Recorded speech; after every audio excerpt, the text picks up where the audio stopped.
Welcome back to my channel guys, it's John All Videos. So ngayon guys, ang topic natin ngayon is itong unit na ito.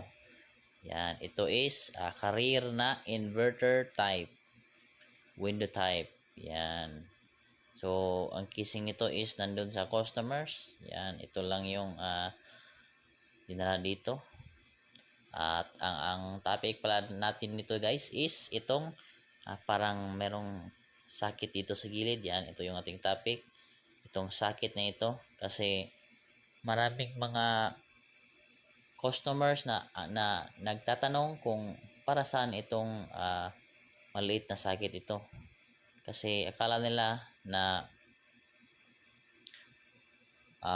natanggal ang sakit na ito or hindi na ibalik, kaya para silang nag-alala kung para saan ito.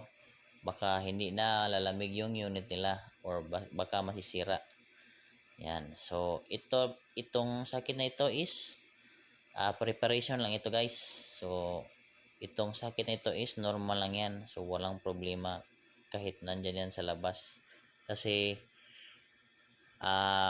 in the future, si career is maglalagay ng parang USB na ilalagay dyan, ikakabit at para makunik sa wifi or sa internet, para makontrol itong unit na ito kahit saan kayo magpunta, at yung unit nyo is nandyan sa bahay lang, at pwede nyong makontrol kahit saan kayo, kahit sa opisina, kahit saan basta merong wifi.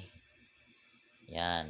So pwede nyong ma-on, pwede nyong ma-off, mag-set ng temperature, timer, kahit ano, makokontrol nyo kapag fully operated na ito. So yan, kasi sa ibang brand kasi guys, kagaya ng Midea is fully operated na ang kanilang ganto. So makokontrol nila kung saan sila pupunta, makokontrol nilang on at off ng kanilang unit kahit saan sila magpunta. Yan. So once again, itong sakit na ito is normal lang ito. Huwag kayong mag-alala. Walang problema yan. Lalamig yung unit nyo.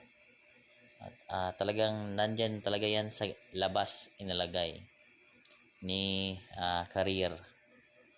Yan. Sa mga magtatanong, comment lang kayo sa ibaba para masagot natin. So yun lang guys. Don't forget to subscribe, share, comment, and like. Thanks for watching.